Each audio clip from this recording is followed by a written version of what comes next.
Vamos lá. Hoje vamos finalizar o nosso conteúdo sobre a martiologia, a doutrina do pecado. A doutrina do pecado.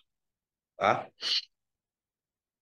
Glória a Deus. Então, já falamos alguns assuntos importantíssimos acerca do pecado, acerca dessa doutrina, que não é suficiente 4 aulas, mas deu para nós entendermos alguns pontos importantes acerca da martiologia, ok? Então eu quero agora ver com vocês o que o pecado afetou na nossa vida, desde o princípio, lá no tempo de Adão, quando ele pecou contra Deus, o que o pecado trouxe ao longo das gerações seguintes, dos descendentes, né, de Adão, quais são as consequências, os males que o pecado de Adão trouxe para toda a humanidade. Como todos nós estávamos em Adão, estávamos nele quando ele pecou,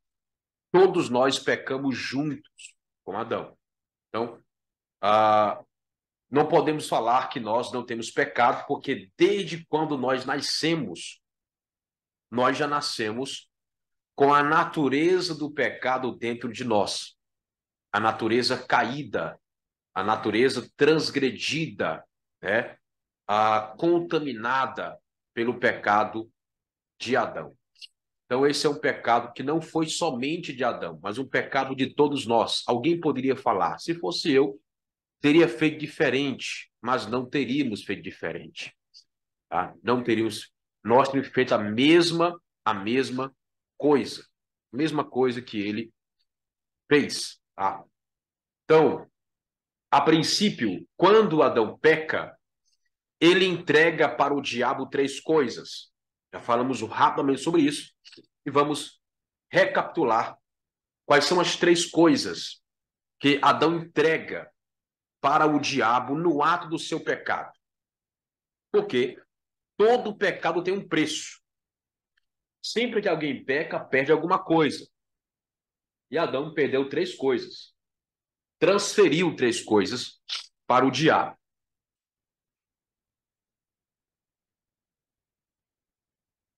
Vamos lá. Deixa eu colocar aqui para vocês. 3 coisas que Adão entrega para o diabo quando peca. Primeiro, a alma. Segundo, o corpo. E terceiro, a terra. Alma, corpo e a terra. Tá? Alma, corpo e a terra. Essas 3 coisas passam a estar sob o poder do diabo quando Adão peca contra Deus. Quando Adão transgride a lei que Deus estabeleceu para ele em Gênesis capítulo 2, versículo 16. De toda árvore do jardim poderás comer livremente, exceto da árvore do conhecimento do bem e do mal, porque no dia em que dela comeres, certamente morrerás. Então, quando Adão come da árvore que não podia comer, porque Deus não tinha autorizado, não era porque aquela árvore fosse fazer algum mal para Adão. Não era essa a intenção de Deus. Deixar ali, no jardim, algo que fizesse mal, né? Algo que adoecesse a Adão. Não, não era essa a intenção de Deus. O que causou mal, que fez com que Adão morresse espiritualmente, ao comer da árvore, não foi o fruto da árvore. Foi a desobediência em comer o fruto da árvore. Eu acredito que Deus serviria daquela árvore para Adão futuramente. Deus só queria que Adão o escolhesse. Por quê? Observe só. Haviam duas árvores principais, tá? Principais, que afetariam diretamente a vida de Adão. Que afetaria diretamente a vida de Adão. Nós temos a primeira árvore,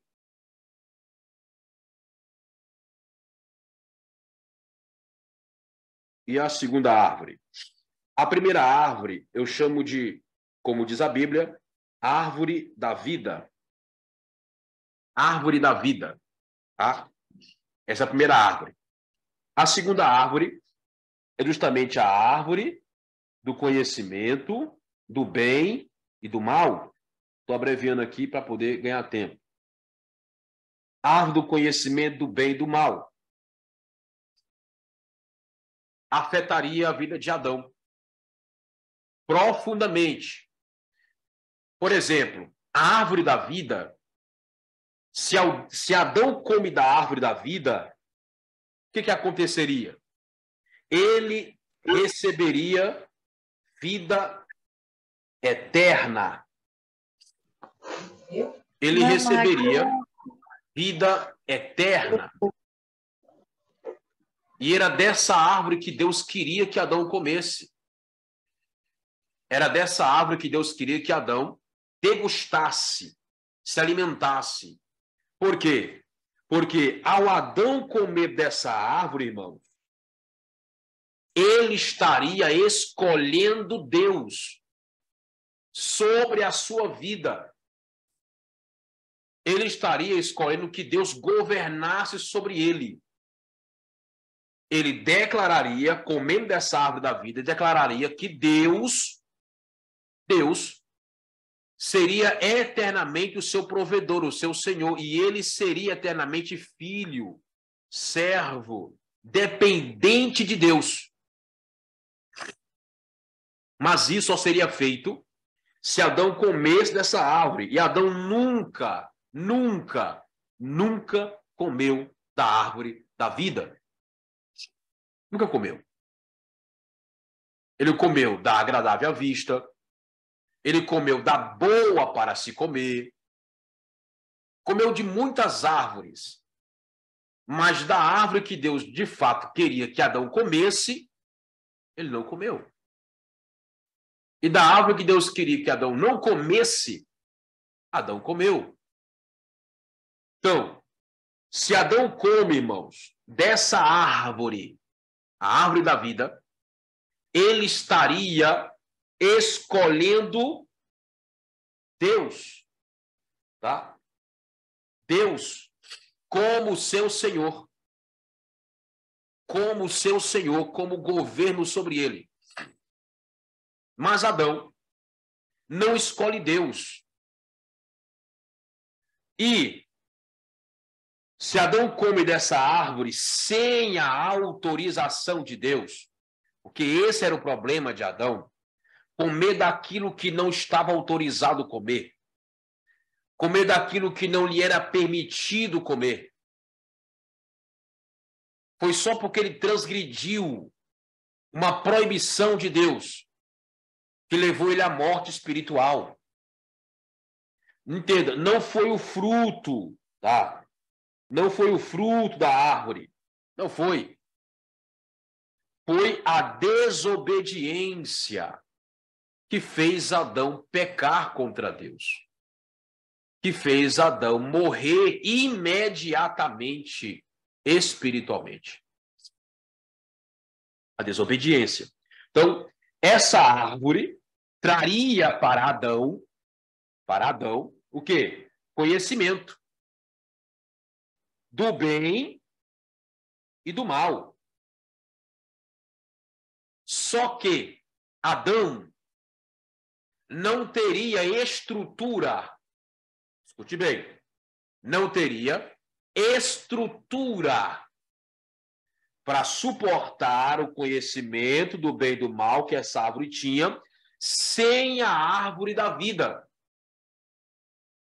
Primeiro, ele precisava comer da árvore da vida, escolhendo Deus como seu Senhor, e Deus serviria para Adão a árvore do conhecimento do bem e do mal, porque Adão estaria pronto por causa da vida eterna, por causa da maturidade que ele adquiriria comendo da árvore da vida. Ele suportaria conhecer o bem e o mal, porque isso não afetaria Adão em relação a Deus de forma negativa. Não. Mas como Adão comeu primeiro da árvore do conhecimento do bem e do mal, isso trouxe o pecado para dentro de Adão. Ele não estava pronto para comer dessa árvore sem antes comer da árvore da vida. Então Adão peca quando come da árvore do conhecimento do mal primeiro, que é a árvore da vida. Por quê? Porque quando Adão come daquilo que Deus não lhe permite, Adão declara sua própria independência. Adão declara que ele é governo de si mesmo. Adão declara que não precisa de Deus. Adão declara que ele não depende de Deus. Ele declarou sua independência ao fazer aquilo que Deus falou para não fazer. Então, sempre que há uma desobediência de nossa parte em relação a Deus, é uma declaração de independência. Porque quando eu dependo de Deus, eu obedeço a Deus. Em tudo. Eu não quero que nada quebre esse elo que há entre eu e Deus no meu espírito. Ou que danifique, ou que prejudique a minha proximidade de Deus. Mas o pecado faz isso. O pecado afasta o homem de Deus.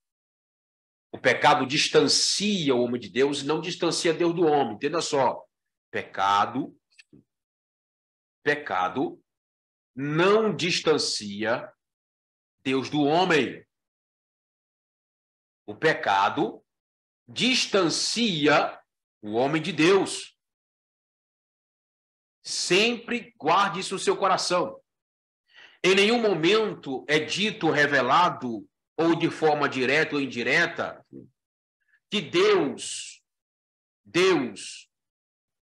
é prejudicado quando o homem peca. Deus não é prejudicado, irmão. Só quem é prejudicado é o homem. Em nenhum momento Deus vai se afastar de um salvo porque ele pecou. O teu pecado não é um problema para Deus. O pecado do homem é um problema para o homem, não para Deus. Tá? Veja comigo aí. Isaías capítulo 59.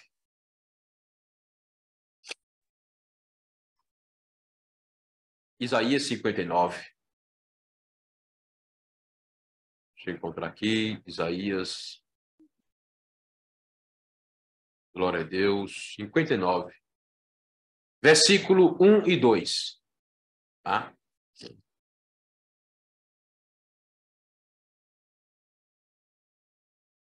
Diz assim: eis que a mão do Senhor não está encolhida para que não possa salvar, nem surdo o seu ouvido para não poder ouvir, mas as vossas iniquidades fazem separação entre vós e Deus, e os vossos pecados encobrem o seu rosto de vós, para que não vos ouça.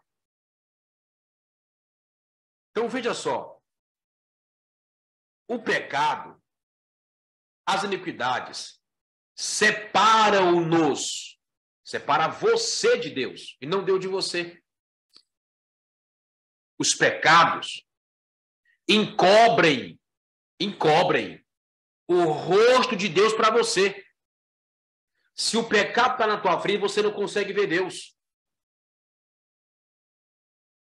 O pecado não te deixa enxergar Deus. O pecado esconde o rosto de Deus de você. O pecado afasta você de Deus e não Deus de você. Quando Adão pecou, não foi Deus que se afastou, foi Adão. Porque quando Adão peca, Deus vem do mesmo jeito que vinha antes de Adão pecar. Adão já estava em pecado e Deus continuou vindo ao jardim. Deus visitou Adão. E Deus chega no jardim procurando por Adão. Ora, Deus sabe onde estava Adão. Mas Deus gosta de confissão. Deus gosta de autorresponsabilidade. Quando o homem assume a responsabilidade pelos seus pecados. Deus gosta disso. Então Deus pergunta assim: Adão, onde está? Onde você está? Irmão, todo dia que Deus vinha no jardim, ele via montado no querubim. Do jeitinho que ele se manifestou para Ezequiel, no capítulo 1, no capítulo 10. Montado em um querubim. Deus sempre vem montado em querubins. Sempre, irmão. Por quê? Porque quem carrega o trono de Deus são os querubins. Nos pés dos querubins existem rodas. Por dentro de rodas. Essas rodas, elas giram para todos os lados, sem precisar que os querubins virem para cada lado. E sobre os ombros dos querubins está a plataforma. A plataforma que fica o trono de Deus sobre essa plataforma. Então, a visão que Ezequiel tinha, que Adão tinha, irmão, todos os dias, era uma visão extraordinária. Era uma visão sobrenatural, sobre-humana, todos os dias. Todos os dias Deus vinha ter com Adão, não era Adão que ia ter com Deus. Aleluia! Entenda, a graça sempre existiu. Mesmo no tempo lá do Éden, a graça sempre existiu, sempre foi manifestada, sempre foi revelada. Qual é? Escute bem. Qual é, na Bíblia, a primeira manifestação da graça de Deus? A primeira manifestação da graça de Deus na Bíblia está no capítulo 2 de Gênesis, o versículo 8 de Gênesis. Capítulo 2, versículo 8. E plantou o Senhor Deus um jardim no Éden e pôs ali o homem que havia formado. Pastor, cadê a graça aí? Irmão, Deus plantou um jardim para Adão. Com tudo que ele precisava. Adão não plantou uma árvore, Deus plantou tudo para Adão. Adão não plantou uma planta, Deus plantou tudo para Adão. Entregou tudo pronto, perfeito. Entregou tudo preparado. E colocou a Adão ali dele e falou assim: Adão, agora desfruta. Isso é graça, irmão. Anote aí, colher sem plantar é graça. Colher sem plantar é graça. Adão só tinha que colher e comer. Ele não tinha que trabalhar para plantar uma planta. Deus plantou tudo. Isso é graça. Aleluia. Um ambiente perfeito. Um ambiente provido de providência e provisões. Não faltava nada para Adão dentro do Éden. Até Deus vinha para dentro do Éden estar com o homem. Aonde Deus está, irmão, não tem falta de nada. Porque as coisas aonde Deus se faz presente não são importantes. As coisas aonde Deus se revela não são importantes. Irmão, você pode estar com a maior fome do mundo. Se Deus se revelar para você em uma revelação, visão, sonho, você não sente mais fome, porque a fome não é mais importante do que aprender de Deus. Se você estiver precisando de uma solução, está na escassez, falta de tudo, você está ali passando uma prova terrível, está faltando isso, está faltando aquilo, está faltando aquela outra coisa, acabou de acabar aquilo. Se Deus se revelar para você no teu deserto, você não se preocupa com o que está faltando, porque elas perdem importância diante da presença de Deus. Hoje você vê as pessoas tendo muitas coisas com falta de tudo. Tem muito crente, irmão, que tem muita coisa.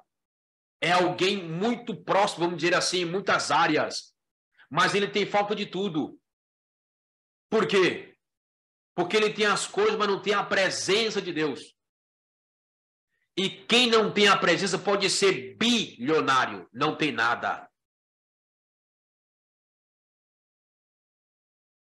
Pode ser trilionário, se não tem Deus, não tem nada. Porque a presença de Deus traz uma plenitude que nada na terra pode trazer. Nada na terra pode trazer. Então Adão tinha tudo que ele precisava. Isso é graça, irmão. Isso é graça. Tá? O homem colher sem merecer. Adão não merecia aquelas árvores plantadas. Adão não merecia aquelas frutas para comer delas se ele não plantou nenhuma daquelas árvores. Paulo fala o quê? O trabalhador é digno do seu salário. Ou seja, para eu ser digno do salário, eu tenho que trabalhar. Ele fala, aquele que não trabalha é bom que não coma. O que é isso, irmão? Justiça. O que é algo justo? O justo é quando alguém trabalha para receber. Ele recebe o que lhe é justo. Porque ele pagou um preço para ter aquilo que ele está recebendo. Trabalhou. É justo dar a ele o que ele pagou o preço para receber. Agora, se a pessoa não trabalhou, não plantou, não cavou a terra, não colocou semente, não regou, não cuidou e está comendo o que a planta está dando, isso ele não merece, irmão. Não merece. E quando ele recebe, você mereceu o quê? Graça. Então a graça, irmão, sempre existiu. Mesmo no tempo da lei, a graça sempre existiu. Aleluia. Só que Adão decidiu abrir mão da graça e ser o conquistador independente de Deus. Aí aquela frase, irmão, que muitos de nós ouvimos de nossos pais, né? Muitos de nós ouvimos de nossos pais, da nossa mãe principalmente. Enquanto você estiver debaixo do meu teto, é do jeito que eu decidi.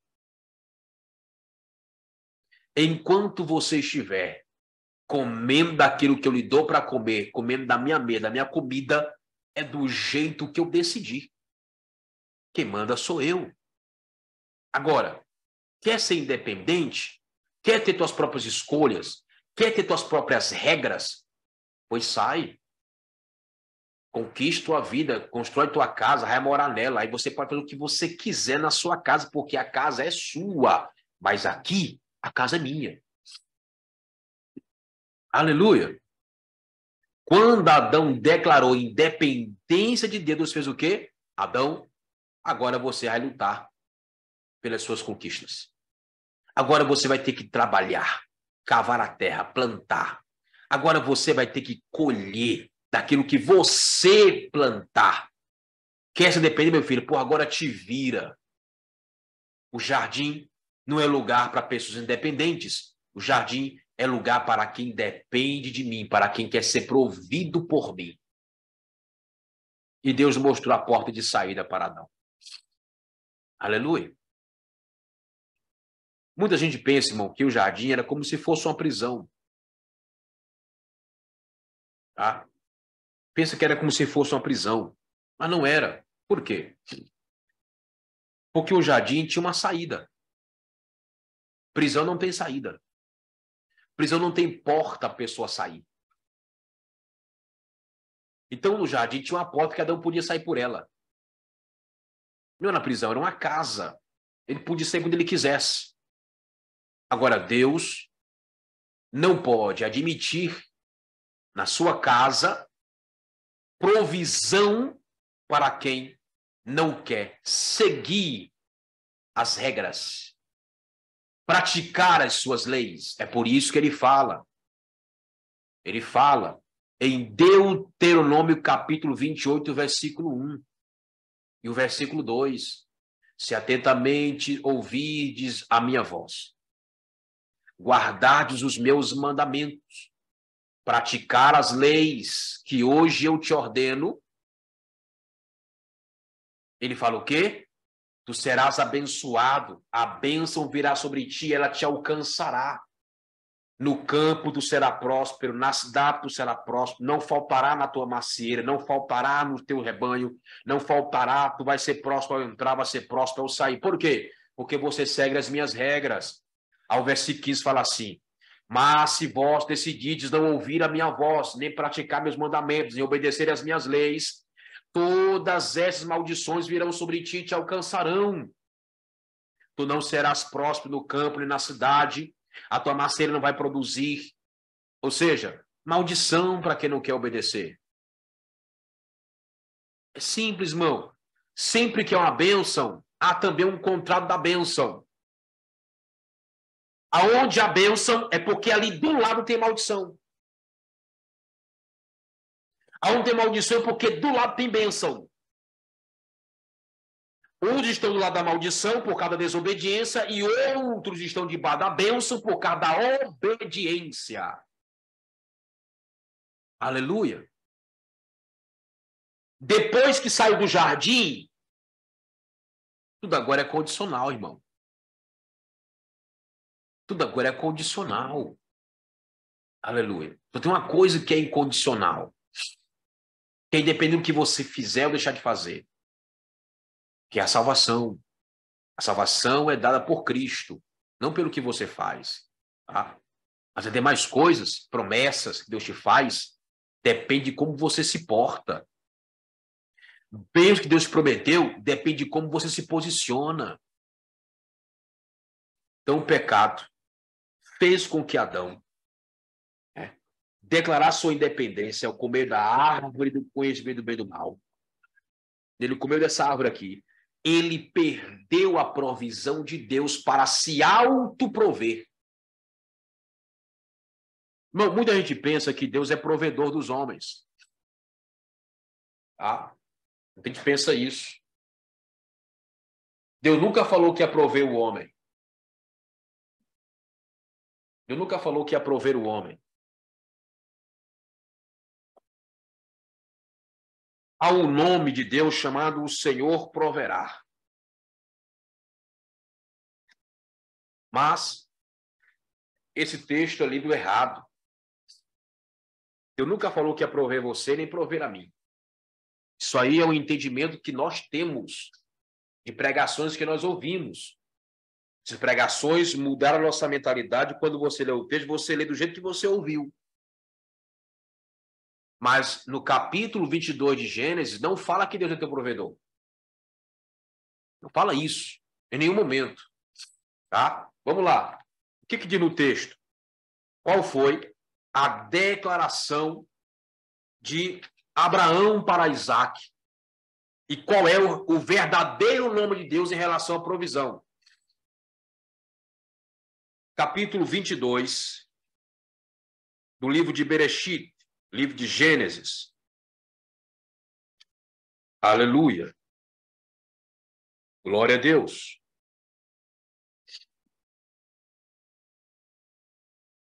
Gênesis 22, versículo 7. Escute só. Quando a gente pensa que Deus é o nosso provedor, tendemos a pensar que Deus é obrigado a me prover. Deus tem a obrigação de me prover porque eu sou seu servo. Deus não é obrigado a prover ninguém, e a ninguém Deus prover. Pastor, que é isso? Não prover ninguém. Eu vou mostrar para você a quem Deus provê. 22:7 de Gênesis. Então falou Isaque a seu pai, Abraão, meu pai.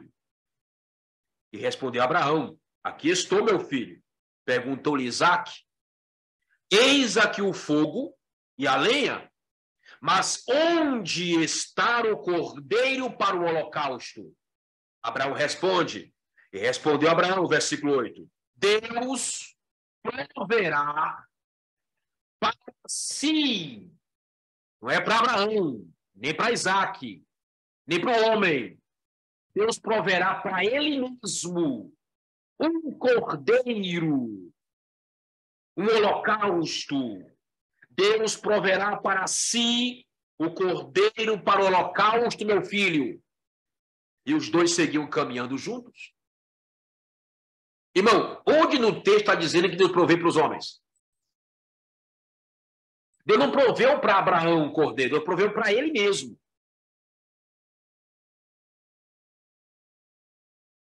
Ou seja, irmão, quando Deus quer manifestar uma bênção no seu reino, para ele mesmo, ele faz com que essa bênção passe por você para chegar até ele. Sai das mãos de Deus para as mãos de Deus. Só que passa por você. Você só desfruta da provisão de Deus para ele porque passa por você. E somos privilegiados porque Deus nos escolhe para que a sua bênção, sua provisão passe por nós.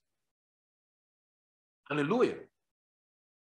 Nunca esqueça, nós somos mordomos. E mordomo não é dono de nada. Mordomo, cuida do que não é seu, mas pode desfrutar. Ele pode desfrutar do que não é dele porque ele está cuidando. Aleluia. Levante sua mão, você está entendendo o que eu estou falando. Então, irmãos, nunca pense que Deus é obrigado a te prover. É por isso, irmão, é por isso que muita coisa que pedimos para nós não recebemos. Por quê? Porque não é o que Deus quer para ele, irmão. Se o que você pede é o que Deus quer para ele, ele vai prover. Tem que envolver o propósito de Deus na sua vida. Se o que eu peço não está no propósito de Deus, não vou ter. Não vou ter. Porque tudo que não faz parte do propósito me distrai. Tudo que não faz do propósito me distancia do propósito. Aleluia. Glória a Deus. Então Deus quer prover a si mesmo. Ele prover a si mesmo através de você. Por isso que ele te entrega 100 e te pede 10. Devolva 10. Aleluia. Ele te entrega um montante e fala, invista no meu reino. Porque ele não investe diretamente no reino, ele investe em pessoas, para as pessoas investirem no reino. Não existe, irmão, dom da prosperidade. Sabe, a gente pensa assim, Beltrano tem um dom da prosperidade. Não existe esse dom. Não existe. Em nenhum lugar da Bíblia fala que existe dom de prosperidade. Ah, Beltrano tem o dom da prosperidade. Onde ele toca, Deus prospera. Ciclano tem o dom da prosperidade. Onde ele pisa, Deus dá para ele. É impressionante. Quando ele bota a mão, multiplica. Por quê? Porque ele tem um dom da prosperidade. Mostre na Bíblia esse dom. Não tem esse dom na Bíblia, irmão. Tá? Agora, existe um dom que prospera o homem. Existe um dom que prospera um homem. Quem quer ver que dom é esse, irmão? Abra sua Bíblia aí em Romanos capítulo 12. Romanos 12.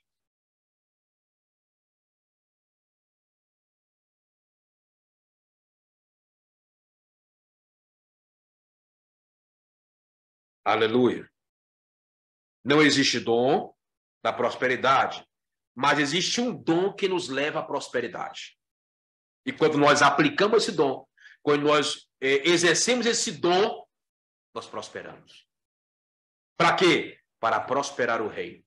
Entende, irmão? A prosperidade não é sua, é para o reino. Você desfruta da prosperidade que Deus entregou na sua mão para o reino. Capítulo 12. Aleluia. Versículo 4 a seguir. Ele vai falar de alguns dons aqui. Existem os dons do Pai, existem os dons do Filho e existem os dons do Espírito Santo. Tá? Os dons do Pai está aqui em Romanos capítulo 12.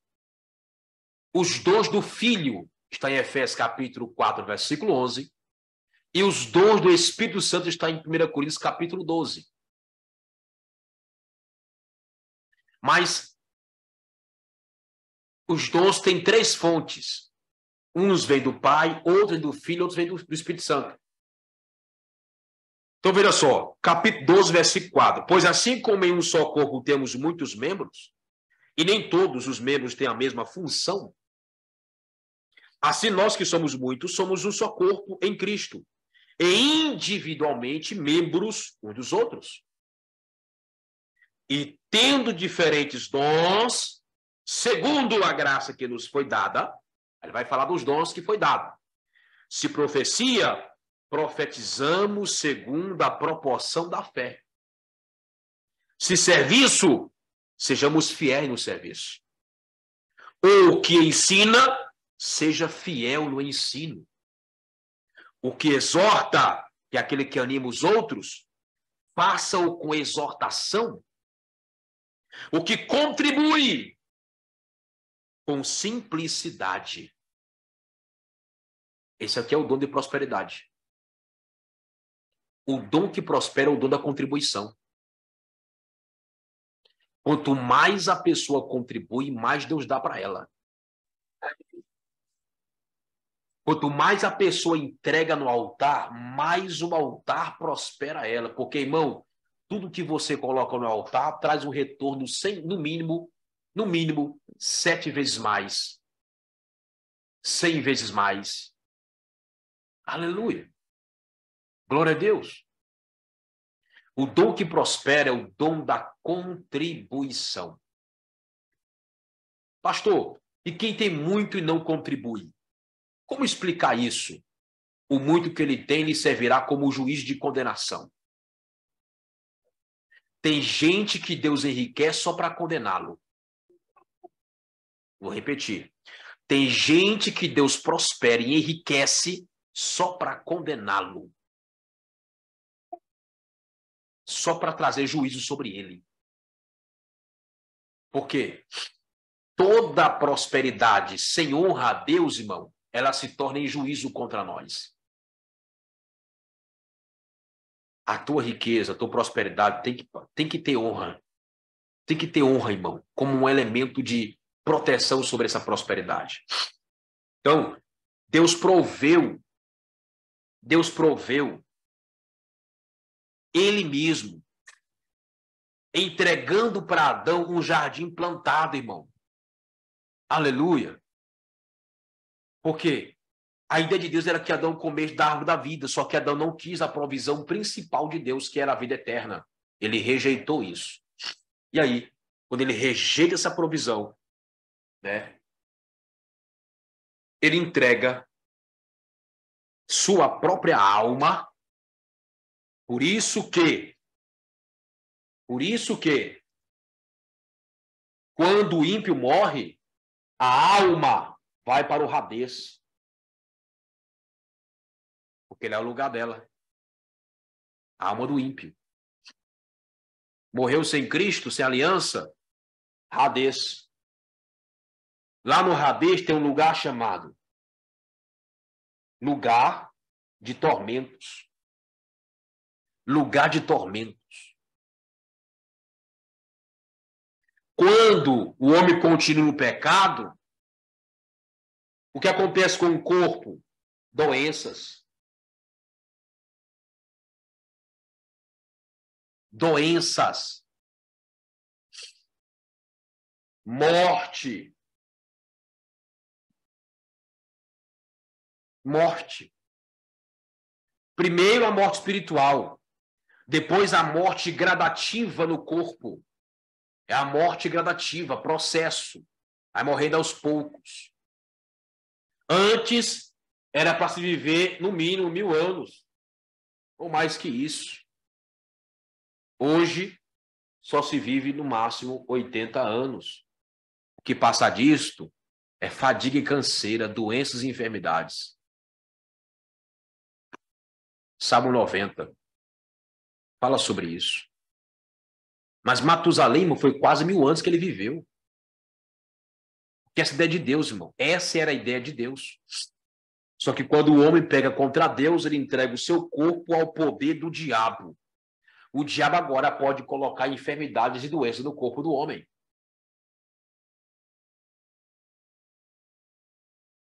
E a terra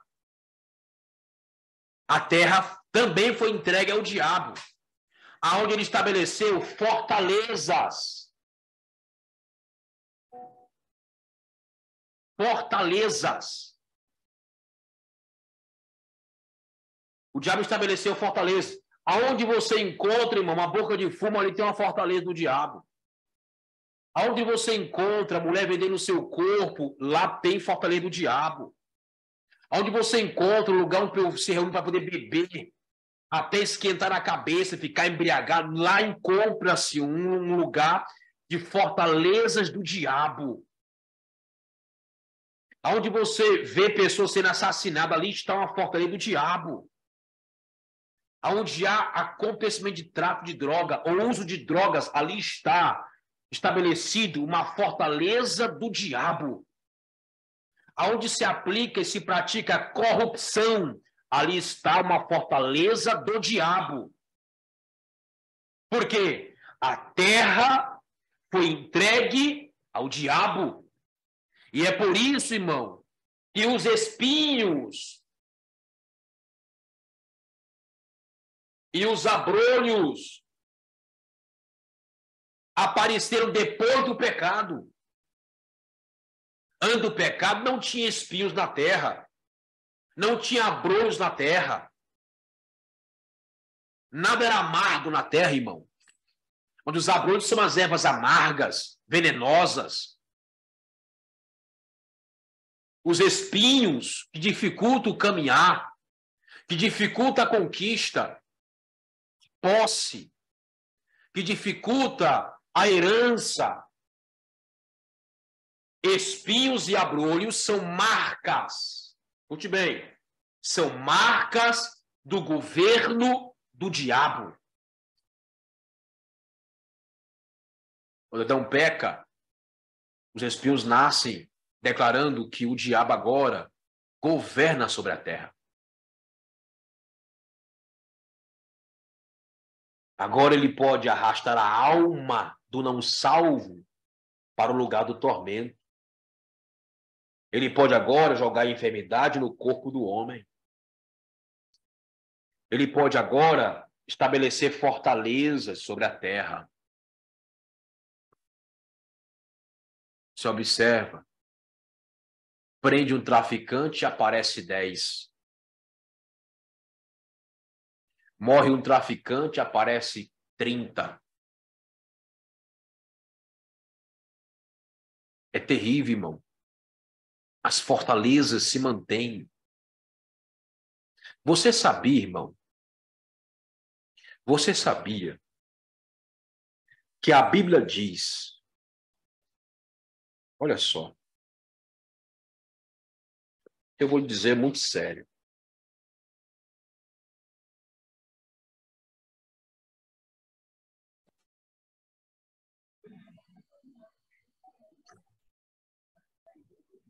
Aonde uma pessoa morre, escute bem. Está lá a pessoa, morreu. Foi assassinada, o sangue dela foi derramado, tá? Morreu, a pessoa está lá.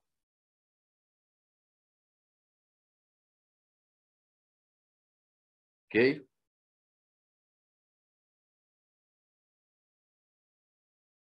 Aqui vamos dizer que aqui é um bairro. Deixa eu apagar aqui, diminuir aqui. Olha isso aqui, irmão. Pecados que nós cometemos como igreja, tá? Como igreja. Ah, pastor, mas a igreja não sabe disso. Não sabe, mas deveriam saber, porque todos têm a Bíblia na mão. Não lê, não estuda, não perscruta, não pesquisa, mas era dever nosso saber. Toda igreja saber disso. Digamos que aqui é um bairro, tá? Um bairro. Aí aqui tem uma igreja. Uma igreja. Aqui é a igreja, ok? Aqui é a igreja. E naquele bairro, naquela circunvizinhança, uma pessoa foi morta. Ela foi morta. Olha lá. Numa rua ali, ela foi morta. Ela foi morta. Essa igreja está aqui. A Bíblia diz. Aí vamos dizer, tem aqui outra igreja, ok? Tem outra igreja aqui. Aqui tem outra igreja. Aqui tem outra igreja. É um lugar cheio de igrejas. O que tem que ser feito, irmão? Aí o povo falou, não, rapaz, mataram uma pessoa ali. Aonde? Na rua tal.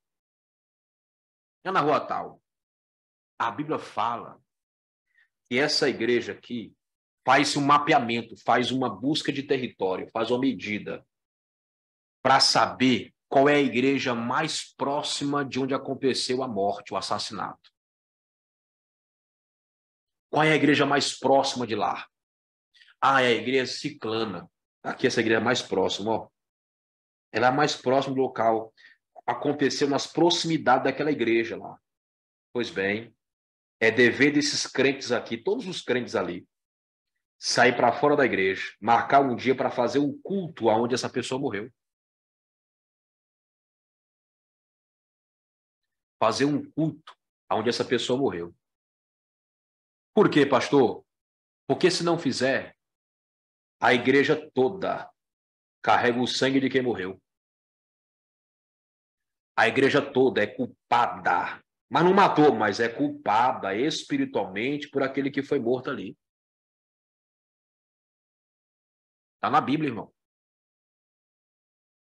Se não faz, aquele sangue ali vai ser cobrado de todos os irmãos daquela igreja.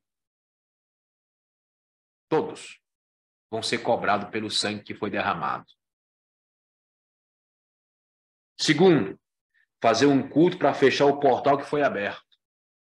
Onde alguém morre, o sangue é derramado, abre-se um portal para demônios entrarem naquela cidade, naquele bairro, e atacar as pessoas, destruir as famílias, acessar a igreja.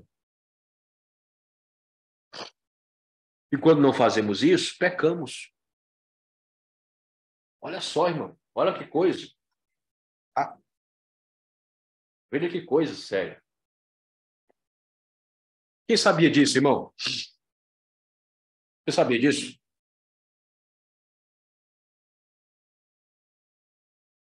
Pois é. Está na Bíblia. Quando alguém morria, os sacerdotes faziam a medida. Eles faziam a medida e procuravam saber qual é a cidade mais próxima do defunto. Ah, é a cidade tal. Então, o sacerdote daquela cidade vai ter que vir aqui, sacrificar, cultuar a Deus, para pedir a Deus perdão. Falar para Deus, Senhor, nós não queremos ser culpados pelo sangue que foi derramado. E aí Deus não vai cobrar do sacerdote, do povo, o sangue que foi derramado naquele lugar. Ah, mas não foi ninguém, não foi o pastor que matou, não foi o irmão que matou, mas a igreja, entende? Uma igreja, ela é responsável pelo bairro que ela está. Ela é responsável pela cidade em que ela está. Ela é responsável pelo estado em que ela está. Ela é responsável pelo país em que ela está. Antes de eu fazer qualquer coisa num bairro, Deus quer fazer algo aqui nesse bairro. Deus vai fazer primeiro aonde? Ele vai visitar cada igreja do bairro. Antes de vir um juiz sobre um bairro, uma cidade, Deus manda agentes espirituais visitar cada igreja. Depois de visita o bairro. Depois vem juízo sobre o bairro. Mas não pode haver, irmão, não pode haver acusação no mundo espiritual contra uma igreja quando Deus derramar juízo numa cidade. Porque se Deus for derramar um juízo em uma cidade e não visitar suas igrejas, os demônios vão dizer: Senhor, tudo bem, tu criou os céus, a terra e tudo, mas a igreja tal é responsável pelo bairro. Por que tu não visitou tua igreja primeiro? Por que tu não limpou primeiro a tua igreja? Se o Senhor derramou juízo na cidade, tem que destruir tua igreja também, porque ela está igual ao bairro. Ela está com dívidas espirituais. Isso é muito sério, irmão. Tá? É aí que entra, sabe? O quão devemos ser rigorosos com o pecado. Rigorosos com o pecado. Não podemos vacilar com o pecado de forma nenhuma. Aleluia. Glória a Deus. Então veja lá. Adão entregou 3 coisas, né? 3 coisas para o diabo. Jesus, quando veio à terra, ele recuperou isso do poder de Satanás. Ele tirou isso do poder do diabo. O que o homem não podia fazer, que era resgatar o que entregou para o diabo, Cristo veio e recuperou. Ele veio e tomou das mãos do diabo. Aleluia. O quê? Ele tomou a alma. Só que já era.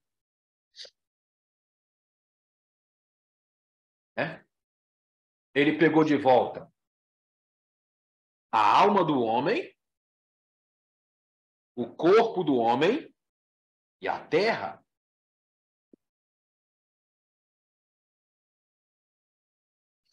Pegou de volta.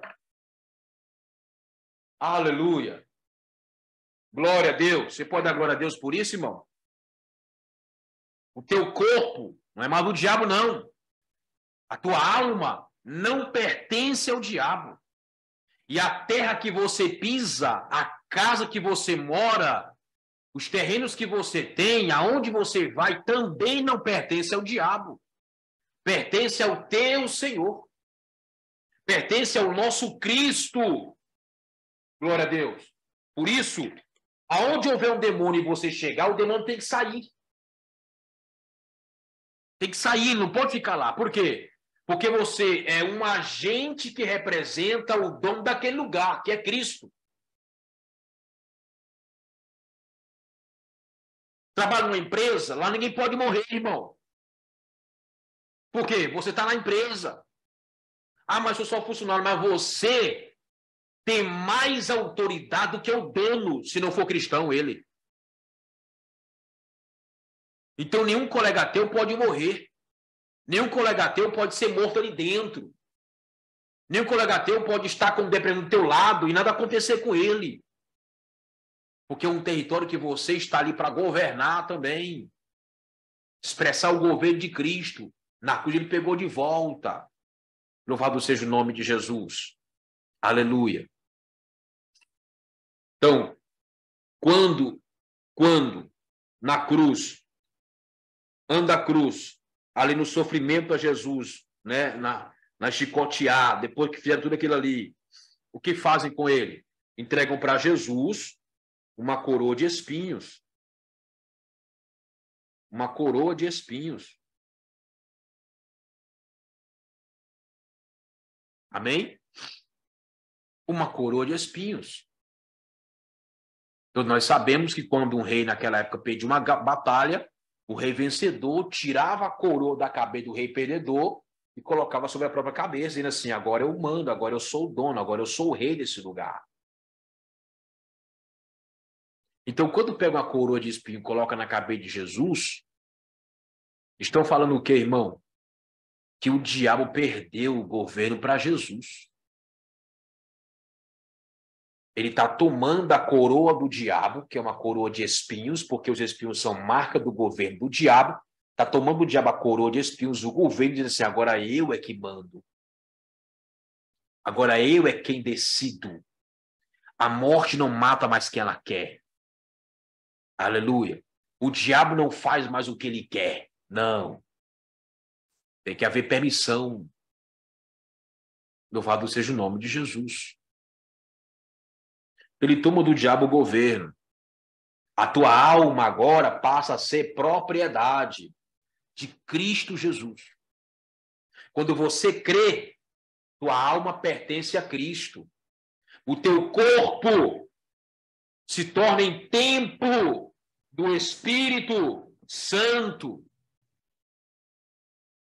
Teu corpo agora é templo do Espírito Santo, com direito à saúde, com direito à cura. Aleluia. É o que falamos ontem na conferência na igreja. O poder da palavra para libertar e curar. Não está em Deus o problema das pessoas não serem curadas, está nas pessoas que não conseguem crer que Deus quer curar elas. Há uma dificuldade muito grande nos crentes, irmão, de crer que Deus quer curá-los. É como eu disse, eles sabem que Deus tem poder para curar. Eles sabem que Deus tem poder para curar, só não sabem que Deus quer curá-los. E vive com a enfermidade, pensando que Deus quer que ele viva assim, doente. Que a doença dele é a vontade de Deus que ele continue doente. Que ainda não quis curá-lo. Não existe isso, irmão. Aonde é uma doença, Deus quer tirar ela. Aonde é o enfermo, Deus quer curar ele. A questão está na cabeça do doente, na cabeça do enfermo, na mente, o que ele pensa sobre isso. Se ele pensa que Deus o quer doente, ele vai continuar doente. Porque ele impede Deus curá-lo pensando que Deus quer ele doente. Aleluia. Então, o corpo agora é templo do Espírito Santo. E quando Jesus morre na cruz,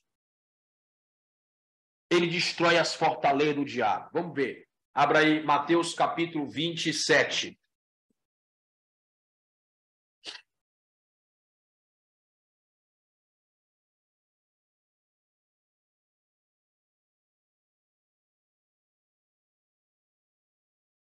Aleluia. Mateus 27. Deixa eu confirmar aqui o texto.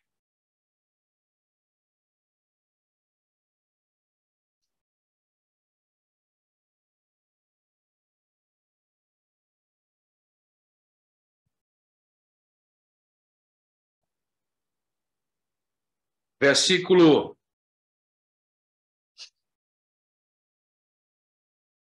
Olha só, 48 a seguir. E logo um deles correu, tomou uma esponja, embebeu-a em vinagre e, pondo-a no caniço, dava-lhe de beber. O que foi que surgiu depois como pecou? Abrolhos, folhas amargas. Esse vinagre aqui era amargoso. Aqui é Cristo tirando da terra a amargura que o pecado trouxe. Os outros, porém, diziam, deixa, vejamos se Elias vem salvá-lo. Jesus, clamando outra vez em alta voz, entregou o Espírito. Eis que o véu do santuário se rasgou em dois, de alto a baixo. Tremeu a terra, fenderam-se as rochas, Abriram-se os túmulos e muitos corpos dos santos que tinham dormido foram ressuscitados. Isso na morte de Jesus, irmão. Então, olha só. Olha só. Quando ele morre, veja os acontecimentos, irmão. São proféticos, tá? Os acontecimentos são proféticos e literais. Está acontecendo literalmente na hora da morte de Jesus. O que acontece? Né? Primeiro o véu se rasga. Ó, o véu se rasga, né? Se rasga. Segundo, a terra treme. A terra treme. Terceiro, as rochas se fendem. As rochas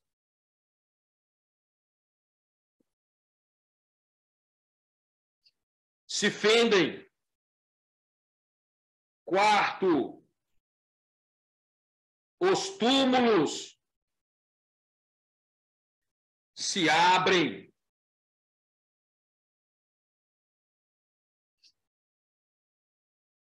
Os túmulos se abrem.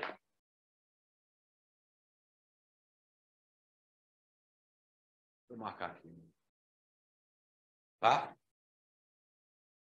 Quando o véu se rasga, aleluia.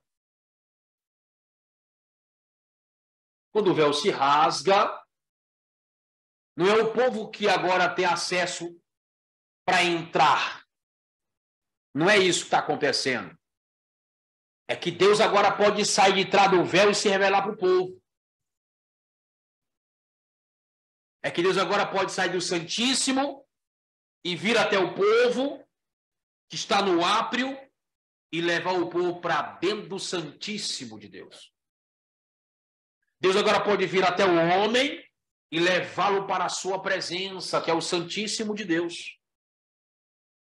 É para isso que o véu se rasga. Glória a Deus. Amém, irmãos? Quando a terra treme, é porque Deus chegou na terra. Deus veio na terra. Glória a Deus. Porque até Cristo morrer, quando ele estava na cruz ali, Deus não pôde atender Jesus. Mas depois que ele morre, Deus vem do terceiro céu para a terra. No mundo espiritual, irmão, Deus vem. A Bíblia fala isso em Salmos. E Deus desce montado no querubim, vem para o lugar do Calvário, e quando Deus chega no lugar do Calvário, a terra, ela estremece. As rochas se fendem. Por que as rochas racham no meio, irmão? Por que as rochas começam a quebrar? Começam a ser destruídas, as rochas. Porque cada rocha representa uma fortaleza do diabo. Quando as rochas quebram, é porque Deus está quebrando, desfazendo, destruindo toda a fortaleza que o diabo estabeleceu na terra. Porque quando Adão pecou, ele entregou a terra para o diabo estabelecer fortalezas, estabelecer lugar de força para o demônio se manifestar e invadir a terra. Mas quando Deus vem, quando Cristo morre, Deus destrói as rochas. Por quê? Ele está desfazendo toda a fortaleza do diabo, dizendo assim, agora quem manda na terra é meu filho. Quem manda na terra são os meus filhos. Você, irmão, tem poder para desfazer toda a fortaleza do diabo. Tem poder, meu irmão, para poder fazer que o lugar onde o diabo é invocado, Deus seja invocado. Aleluia. Glória a Deus. Fazer com que um bar se feche. Literalmente se feche, meu irmão. Para que vidas ali se tornem adoradores, servos de Deus, filhos do Altíssimo. Louvado seja o nome de Jesus. Esse poder foi devolvido a nós. Pelo próprio Cristo. Temos que crer. colocar em prática, colocar em ação o poder que nós temos. Então, Jesus recuperou aquilo que Adão entregou para o diabo através do pecado. Do pecado. É por isso, irmão, que vai ter grande tribulação, porque o posseiro, que é o diabo, não quer sair da terra. O posseiro, que é o diabo, não quer sair da terra. Mas a grande tribulação, os selos sendo abertos, os 6 selos sendo abertos, é Cristo declarando guerra contra o diabo para poder expulsá-lo de onde não lhe pertence mais.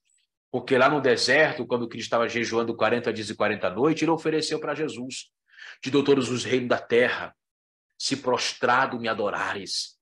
Cristo não negou que pertencia a ele, porque Jesus sabia que pertencia ao diabo pelo pecado que Adão cometeu. Aí ele falou o quê? Sai-te, Satanás. Somente ao Senhor teu Deus adorarás, porque assim está escrito. E ele sabia, Jesus, que logo, logo ele ia tomar do diabo esse poder de governo, e tomou mesmo na cruz.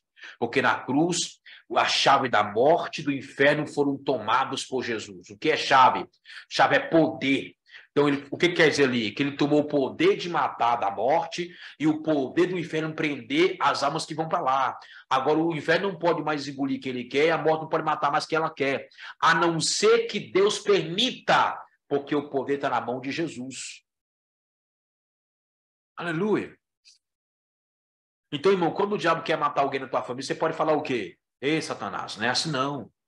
Tu não é o dono da vida, não. Não pode matar quem tu quiser na minha família, não. Eu vou conversar com o meu Senhor. Vou conversar com o meu Cristo. O que ele decidir é decidido, mas é ele quem decide, não é tu, não. Irmão, quando nós conhecemos as verdades, nós sabemos orar. A gente ora melhor quando conhecemos as verdades que Deus estabelece na sua palavra. Os princípios, quando são revelados, muda nosso comportamento, nossas ações em relação ao mundo espiritual. Louvado seja o nome de Jesus. Então, o pecado fez isso. Agora, veja aí, irmão, para onde vão as pessoas que morrem? Os salvos e os ímpios. Quando alguém morre, na condição de ímpio, para onde essa pessoa vai? Biblicamente falando. Quando essa pessoa morre, sendo um justo, um salvo, para onde ele vai? Para onde vai a sua alma? O que acontece com a pessoa que morre? Servindo a Deus, em aliança com Cristo. O que acontece com a pessoa que morre sem aliança com Cristo? Abra aí. Aleluia.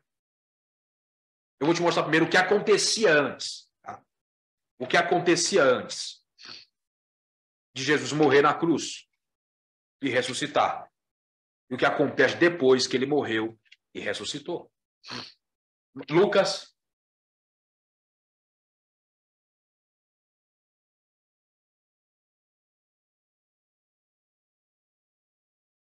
capítulo 11.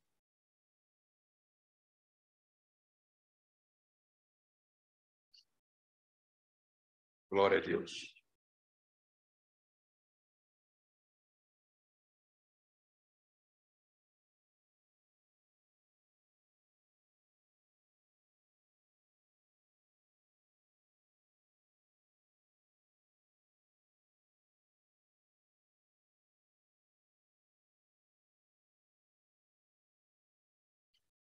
Peraí, meu Deus. Peraí.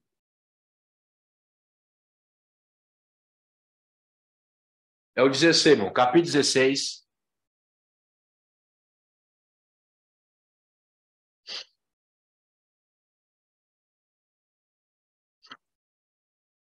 Lucas 16, versículo 19. Só pegar aqui, irmão, um repositório do pincel. Volto já. Aqui.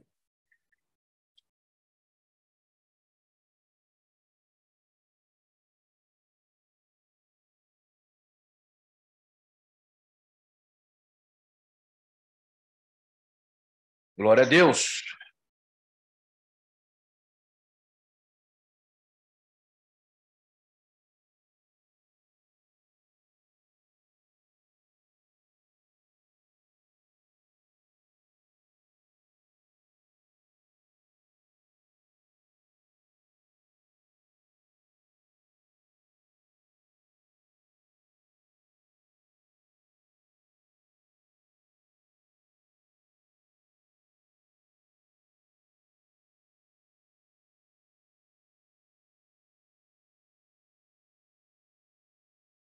Quem puder ler, por favor, capítulo 16, do versículo 19 até o 31.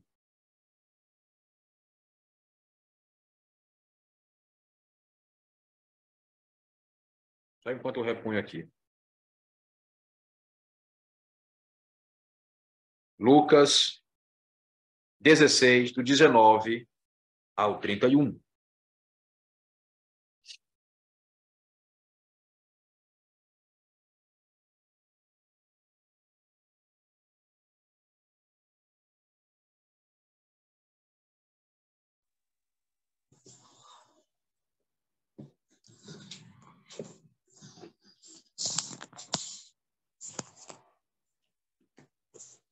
Amém.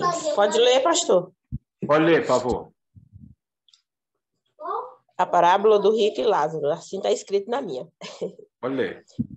Ora, havia um homem rico que vestia-se de púrpura e linho finíssimo e vivia todos os dias regalada e esplendidamente. Havia também certo mendigo chamado Lázaro que jazia cheio de feridas à porta daquele e desejava comer das migalhas que caíam da mesa do rico, e até os cães vinham lamber-lhes as feridas. Aconteceu que o mendigo morreu e foi levado pelos anjos para o seio de Abraão. E morreu também o rico e foi sepultado. No inferno, estando em tormentos, o rico ergueu os olhos e viu ao longe Abraão e Lázaro em seu seio. Ele, clamando, disse: Pai Abraão, tem misericórdia de mim e ordena a Lázaro que molhe na água a ponta do seu dedo e me refresque a língua, porque estou atormentado nestas chamas. Abraão, porém, respondeu: Filho, lembra-te de que recebeste teus bens em tua vida, e Lázaro somente males. Agora ele é consolado e tu atormentado. Além disso, existe um grande abismo entre nós e vós, de sorte que os que quisessem passar daqui para vós não poderiam, também poucos de lá para cá. Ele disse: Rogo-te, pois, ó Pai, que o envies à casa de meu pai, porque tenho 5 irmãos, para que lhes dê testemunho, a fim de que não venham também para este lugar de tormento. Abraão disse-lhe: Eles têm Moisés e os profetas, que os ouçam. Ele respondeu: Não, pai Abraão. Se alguém dos mortos fosse ter com eles, se arrependeriam. Mas Abraão lhe disse: Se não ouvem a Moisés e aos profetas, tampouco acreditarão, ainda que algum dos mortos ressuscite. Glória a Deus. Então, os irmãos já sabem, não é uma parábola, é uma história, é um fato, algo que aconteceu, tá? Os irmãos já sabem disso. Por quê? Porque aí cita nomes, ok? Parábola é algo que não é verdade, mas ela é simbólica, ela quer falar uma mensagem que de outra forma, se fosse falado, o povo não entenderia. Mas como ele cita o nome de Abraão, nós sabemos que aí não é uma parábola, é uma história, porque Abraão é um fato, Abraão existiu. Abraão é o primeiro patriarca de Israel. Né? Depois de Abraão veio Isaac, depois veio Jacó, depois as 12 tribos, e o povo de Israel hoje existe aí. Então, se aí fosse uma parábola, Abraão seria apenas uma parábola. Não seria uma verdade. Então, você não vê em nenhuma parábola que Jesus conta, nenhuma delas, ele cita nomes de lugar, de pessoas. Não cita. Por quê? Porque quando cita o nome de alguém, deixa de ser parábola e torna-se uma história. Torna-se uma história. Lá no capítulo 13 de Mateus, ele sempre fala assim, ó, e o reino do céu será semelhante. Aí ele conta a parábola. Um homem que vendeu tudo o que tinha e encontrou uma pérola de grande valor e comprou.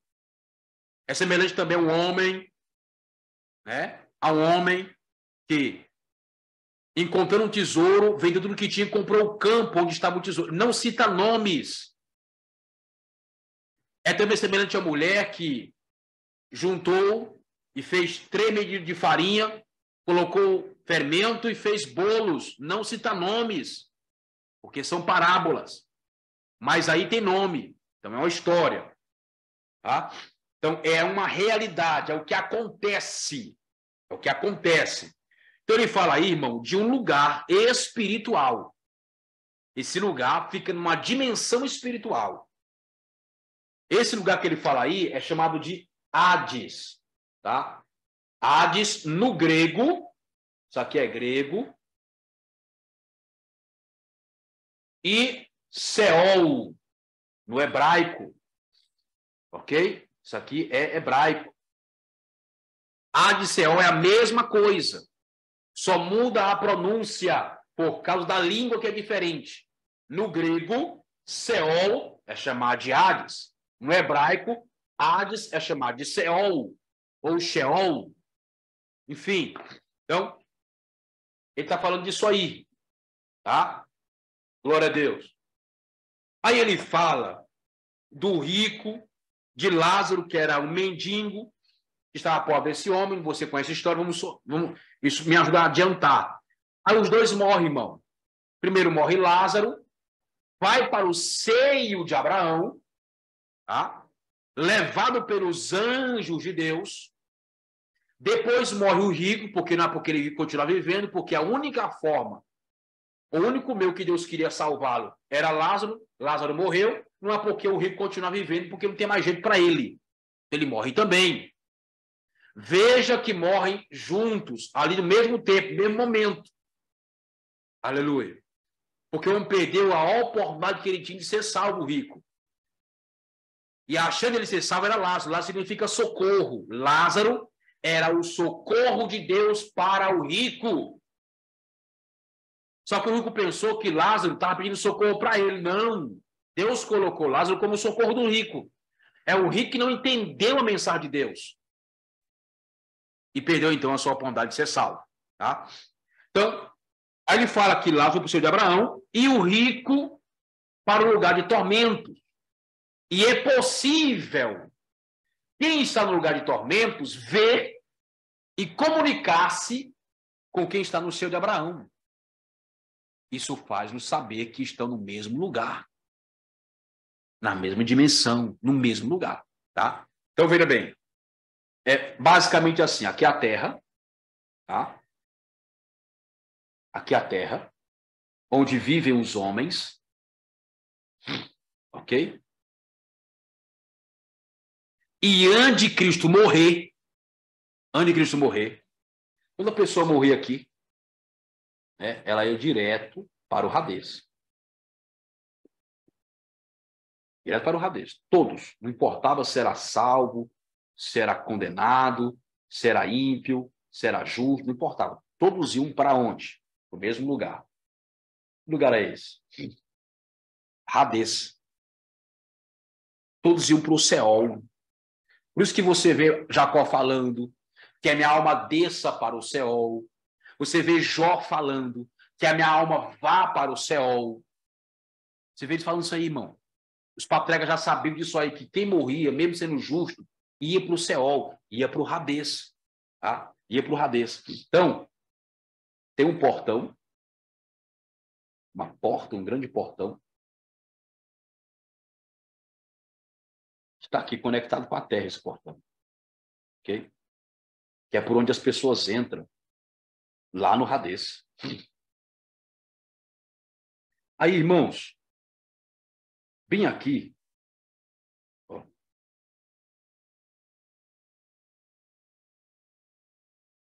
é assim.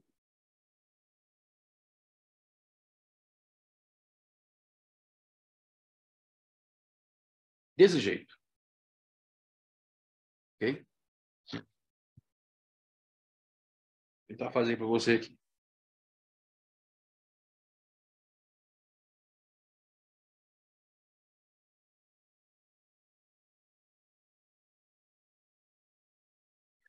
Então, aqui, no lugar mais elevado do Hades, ficava o seio de Abraão.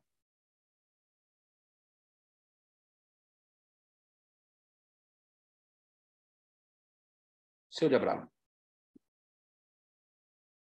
Logo no meio ficava o abismo. E aqui, lugar de tormentos. Tá? Vou colocar aqui abreviado. Lugar, L de lugar e T de tormentos. Ok? Isso aqui é o Hades. Todas as pessoas que morriam por causa do pecado de Adão lá no jardim, impedia que um justo, quando morrer, subisse para a eternidade. Subisse para o terceiro céu.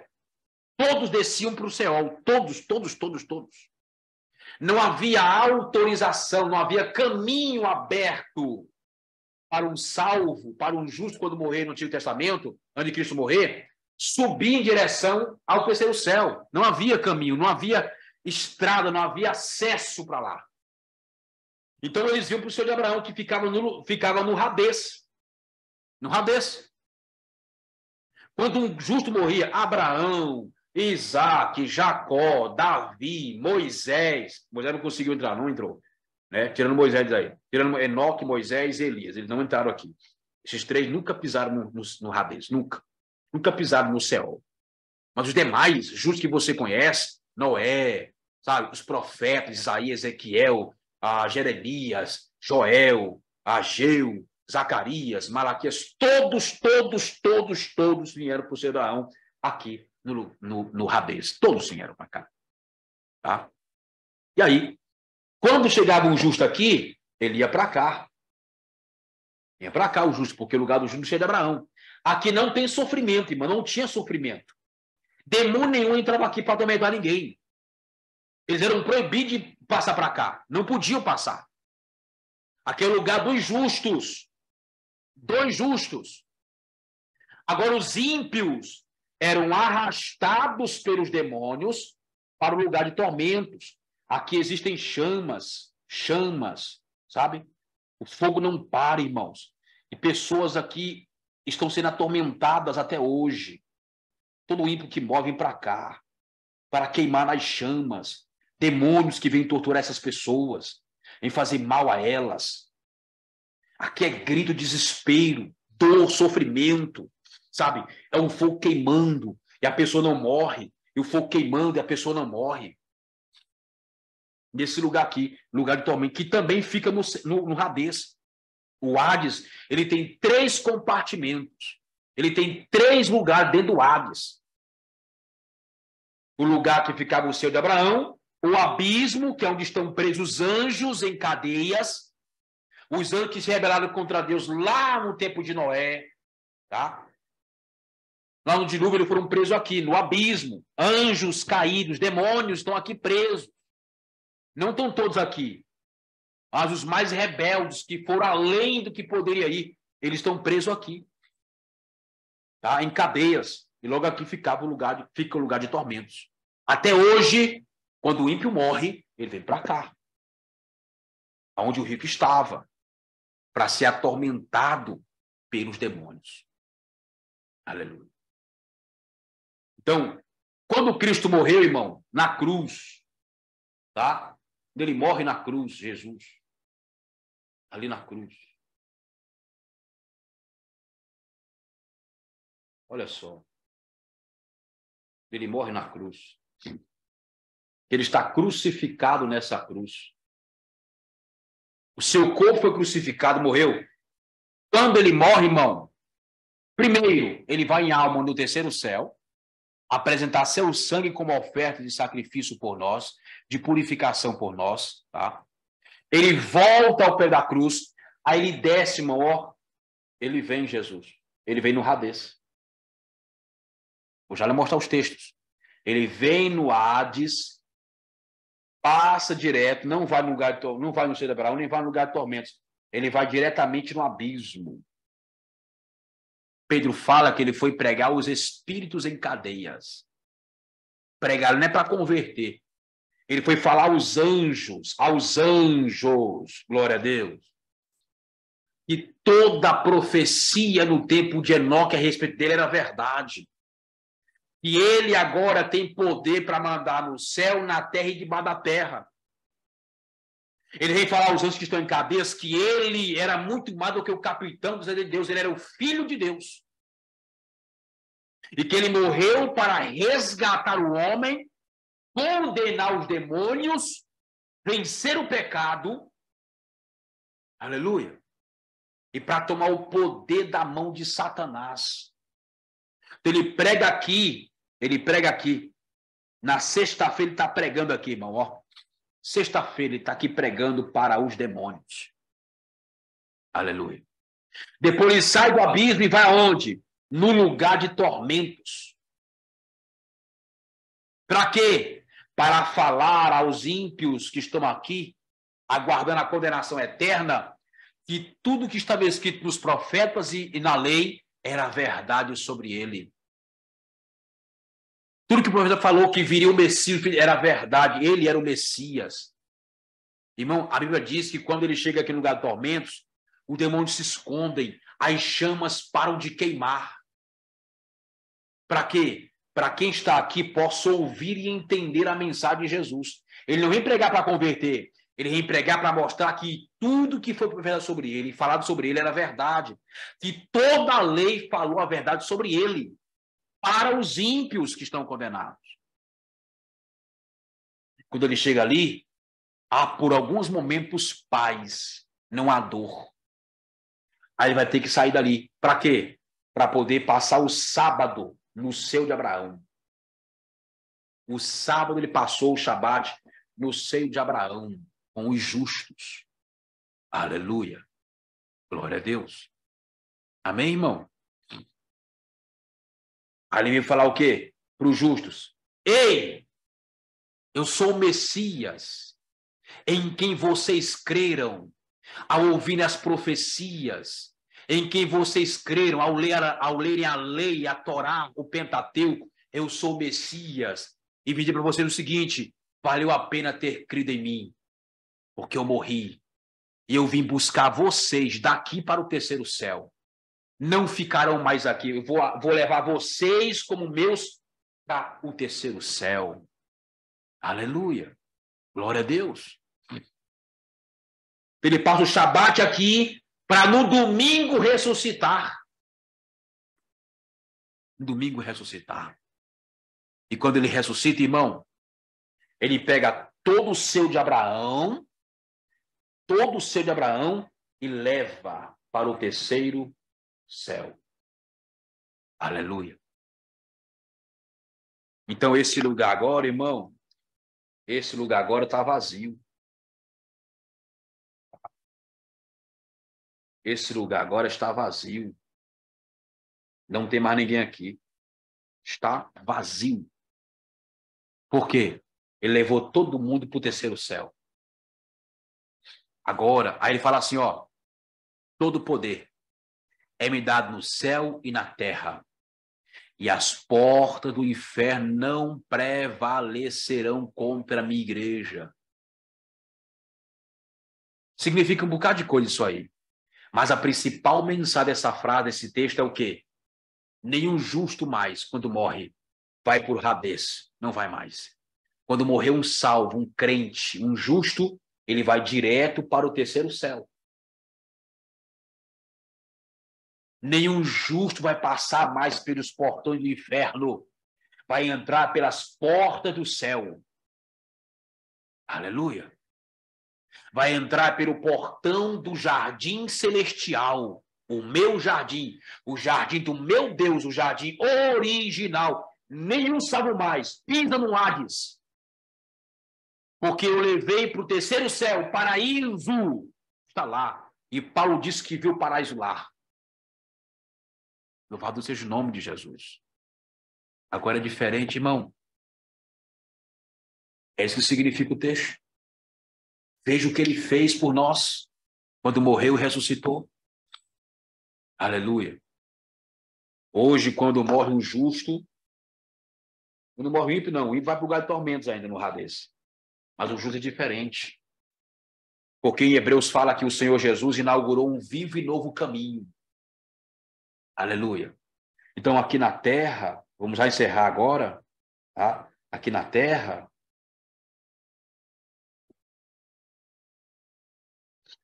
quando morre um justo, ok?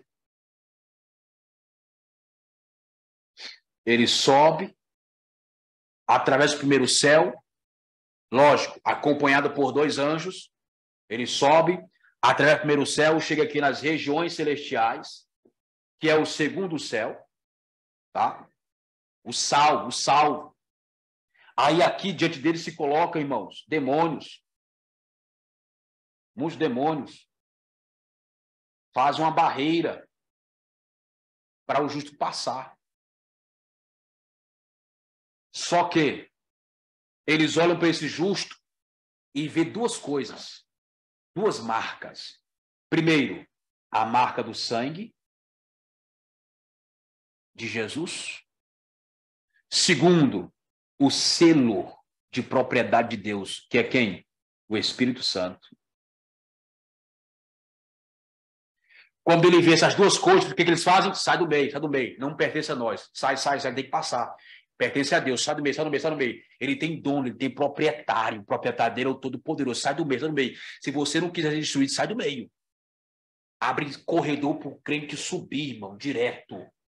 Aleluia. Glória a Deus. Porque ele está indo pelo caminho que Cristo inaugurou, irmão.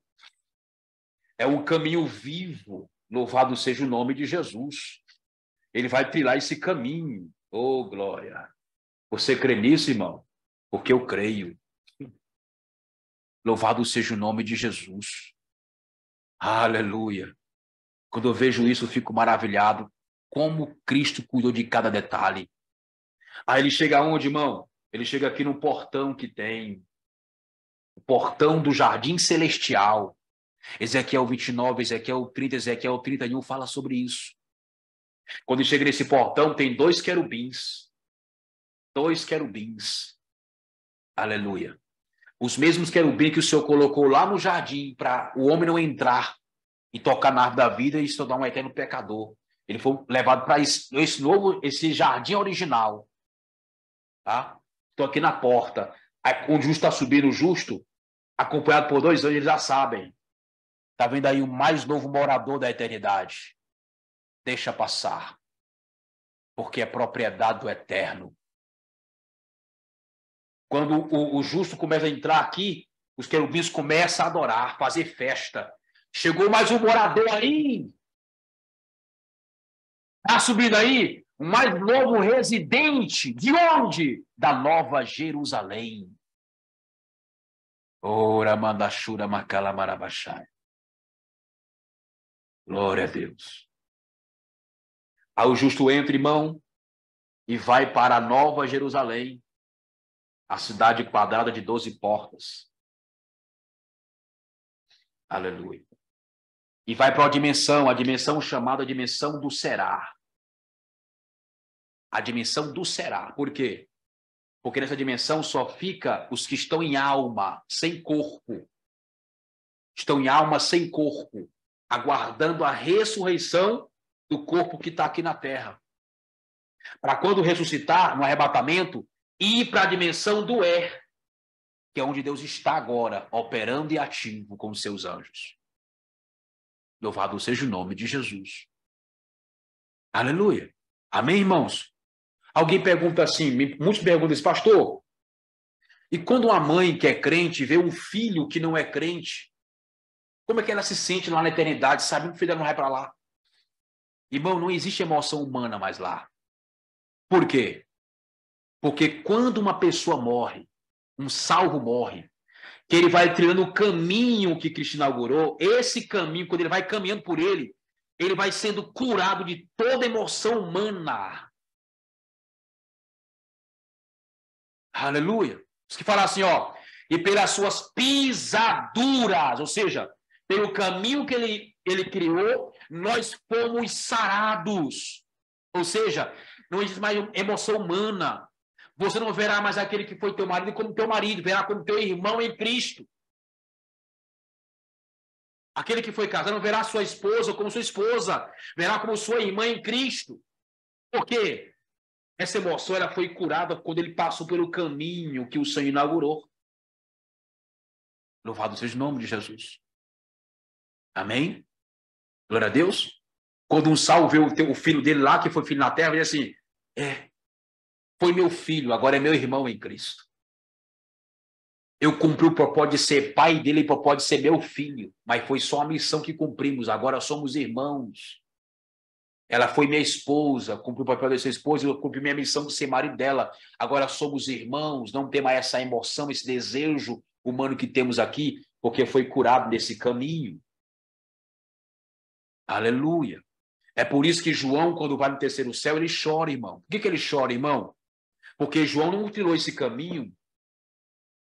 Por isso que ele está chorando dentro do céu. Dentro do céu é lugar de choro, irmão. É aqui que ele vai enxugando nossas lágrimas. É aqui que vai enxugando nossas dores. Aleluia. Aí quando chega lá, estamos sarados de tudo que nos ofendeu. Emoções humanas estão tudo saradas, não tem mais nada disso em nós. Apenas um senso de justiça completo. Um senso de propósito, de missão cumprida. Aleluia. Agora João chora por quê? Porque João não trilhou esse caminho, porque João não morreu. Só pode trilhar esse caminho quem morre. Pastor, e quem vai ser arrebatado? Vai ser transformado. Sarado toda emoção humana. Não vai se ver como marido e mulher, não vai se ver como pai e filho, como mãe e filha. Não vai se ver. É aqui que acontece esse mistério. Aleluia. Essa é a trajetória de quando morre um justo. Quando Davi fala assim, irmão, ainda que eu ande pelo vale da sombra da morte, não temerei mal algum. O que ele está falando, irmão?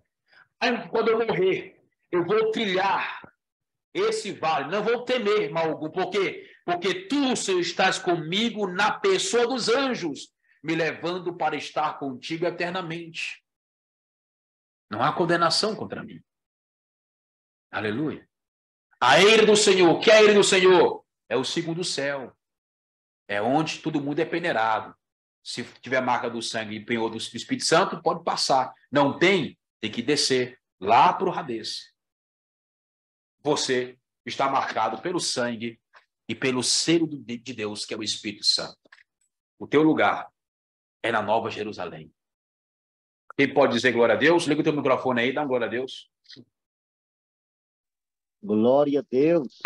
Glória a Deus, aleluia. Muito forte, mestre Glória a José. Deus. Muito forte mesmo. Poderoso de Deus, a palavra poderosa do Senhor para nós. Muito forte, muito forte. Aleluia. Irmão, assim nós encerramos. Não é que encerrou o conteúdo, tem muita coisa para falar sobre pecado. Nós aprendemos sobre pecado, muita coisa mesmo.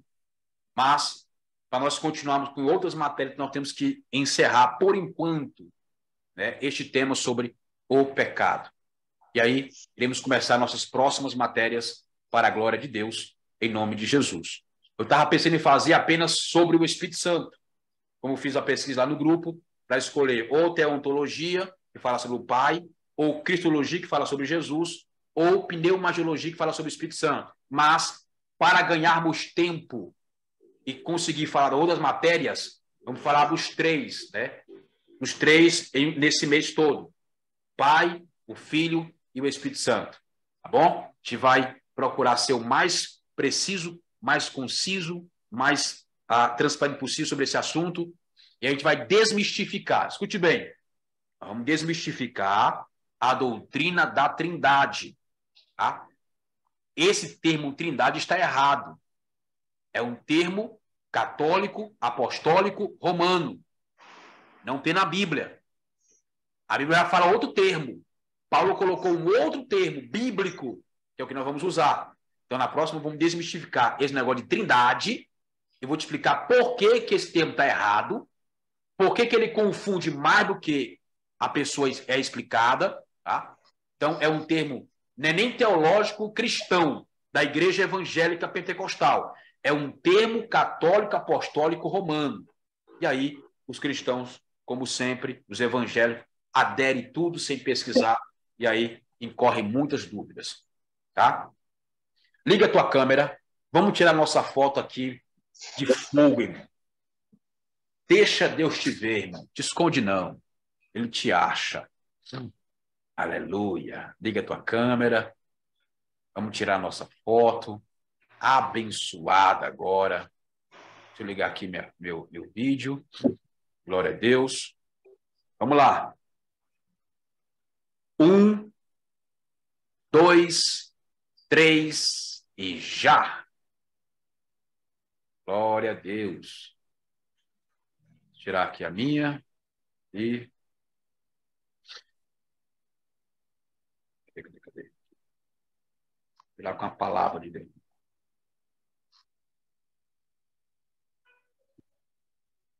E... Maravilha! Então, vamos agradecer a Deus por mais esta oportunidade, por mais esta aula, que creio que foi uma bênção para o nosso coração, para a nossa vida espiritual, em nome de Cristo. Vamos orar com o nosso pastor e bispo Marcos, agradecendo ao Senhor. Senhor Deus, muito obrigado pela tua palavra. Nós estamos na hora, meu Pai, agradecido a Ti por tudo que tens feito por nós. Aleluia. Falando de pecado e falando de salvação, te agradecer por ter nos escolhido, mesmo sem ser merecedor. Aleluia. Mas a graça nos alcançou. Nos ajuda, Senhor, com este assunto da martirologia. Cada vez chegar mais perto de Ti, santificar nossa vida. Aleluia. Da hora abençoar a vida de cada aluno, tudo isso que está sendo aplicado, ensinado, que a gente possa praticar, meu Senhor, não só ser ouvinte, mas praticar e continuar sendo abençoado, que sirva para o elevo espiritual de cada um. Aleluia. Abençoamos a todos em nome de Jesus. Amém. Amém. Vá lá no grupo, comente o quanto a aula foi importante para você, para animar os faltosos, para ver se eles vêm na próxima aula. Tenham todos uma boa noite, paz de Cristo, que o Senhor possa te abençoar essa semana, em nome de Jesus.